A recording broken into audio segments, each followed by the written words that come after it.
আসসালামু আলাইকুম। বাংলাদেশ বেতার গোপালগঞ্জ খবর পড়ছি রুকাইয়া ইসলাম রূপা। আজ ৫ই আগস্ট, জুলাই গণঅভ্যুত্থান দিবস। দিবসটি উপলক্ষে রাষ্ট্রপতি ও প্রধান উপদেষ্টা পৃথক বাণী দিয়েছেন। গতকাল এক বাণীতে রাষ্ট্রপতি বলেন, বৈষম্যমূলক ফ্যাসিবাদী ব্যবস্থা বিলোপ করে গণতন্ত্র পুনঃপ্রতিষ্ঠা, জনগণের ক্ষমতায়ন এবং মতপ্রকাশের স্বাধীনতাকে সুনিশ্চিত করাই ছিল জুলাই গণঅভ্যুত্থানের মূল লক্ষ্য। আর প্রধান উপদেষ্টা তার বাণীতে বলেন, একটি টেকসই রাজনৈতিক সমাধানের পাশাপাশি শান্তিপূর্ণ, অবাধ ও নিরপেক্ষ নির্বাচনের মাধ্যমে জনগণের কাছে রাষ্ট্রের সব ক্ষমতা ফিরিয়ে দিতে অন্তর্বর্তী সরকার অঙ্গীকারবদ্ধ।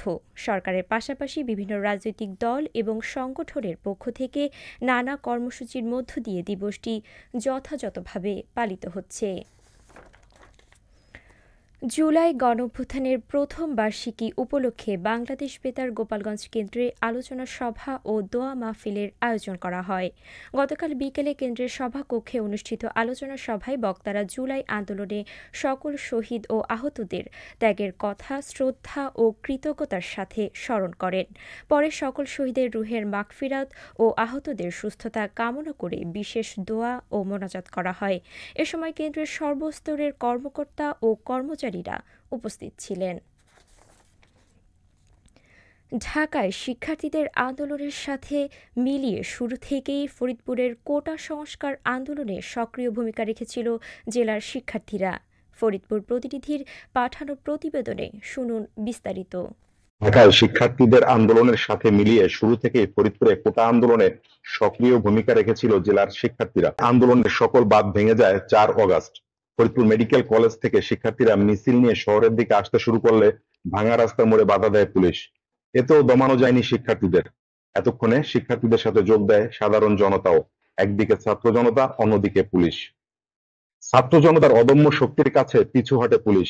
ফরিদপুরের এই আন্দোলন শুরু হয়েছিল যাদের হাত ধরে, তাদের মধ্যে অন্যতম দুই সংগঠক জানালেন সেই সময়ের কথা। 10 তারিখ থেকে আমাদের ফরিদপুরে মূলত আন্দোলনটা শুরু হয়। এই আন্দোলন শুরু হওয়ার পর থেকে আমাদের বিভিন্নভাবে প্রশাসনিক চাপ আসতে শুরু করে এবং তৎকালীন ক্ষমতাসীন ছাত্র সংগঠন বিভিন্নভাবে আমাদের চাপ প্রয়োগ করতে থাকে। তারই ধারাবাহিকতা 16 তারিখ আমাদের উপরে প্রথম হামলা হয়। সেই হামলার পরবর্তীতে আসলে আমাদের সেই স্পিডটা আসলে আরো বেড়ে গিয়েছিল। শান্তিপূর্ণভাবে আন্দোলন শুরু হয় গভর্নমেন্ট গার্লসের সামনে। সেখানে তৎকালীন স্বৈরাচারের পেটুয়া বাহিনী দ্বারা আমাদের শান্তিপূর্ণ আন্দোলনের উপরে আক্রমণ করা হয়। সেখানে সর্বপ্রথম ফরিদপুরে আবরার ইতু এবং নিশাদ আহমেদ নামে আমাদের দুজন সহযোদ্ধা আহত হন। একই সাথে পূর্ব ঘোষিত ন্যায় 18 তারিখে আমাদের আন্দোলন যে জমায়েত স্থান ছিল ডিসি অফিসের সামনে, সেখানেও একইভাবে পূর্বের ন্যায় ছাত্র জনতার উপরে আক্রমণ করে এবং সেখানেও অনেক বোনেরা, অনেক ভাইয়েরা আহত হন। একই সাথে 3 তারিখ 4 তারিখ দুর্বার গতিতে আন্দোলন এগিয়ে চলে সারা দেশের ন্যায়। আমরা 5 তারিখে যখন শোনা গেল যে স্বৈরাচার সরকারের যিনি প্রধান ছিল সে দেশ ছেড়ে পালিয়ে গিয়েছে, তখন ছাত্র জনতা একত্রিত জমায়েত হয় এবং বিজয় মিছিল শুরু করে। তৎকালীন সময়ের কোতালি থানার যে পুলিশ এলোপাথারি গুলি করেন, সেই গুলিতে আমাদের ফরিদপুরের শামসু মোল্লা শহীদ হন। আর এভাবেই 5 অগাস্ট সন্ধ্যায় সারা দেশের ন্যায় ফরিদপুরে শেষ হয় ছাত্রদের শুরু করা দুর্বার আন্দোলন। তরিকুল ইসলাম হিমেল, বাংলাদেশ বেতার। খেলার খবর, ফুটবল।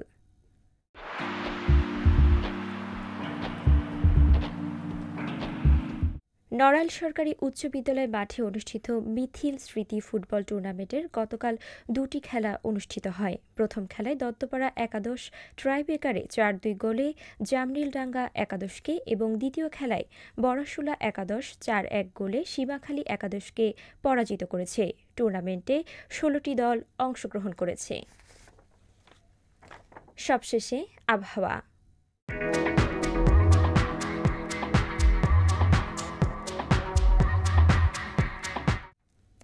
আজ সকাল 9টা পর্যন্ত দেশের অভ্যন্তরীণ নদীবন্দরসমূহের জন্য আবহাওয়ার পূর্বাভাসে বলা হয়েছে, রংপুর, রাজশাহী, ময়মনসিংহ, যশোর, কুষ্টিয়া ও সিলেট অঞ্চলসমূহের উপর দিয়ে দক্ষিণ অথবা দক্ষিণ-পূর্ব দিক থেকে ঘণ্টায় 45 থেকে 60 কিলোমিটার বেগে অস্থায়ীভাবে দমকা অথবা ঝোড়ো হাওয়াসহ বৃষ্টি অথবা বজ্রবৃষ্টি হতে পারে।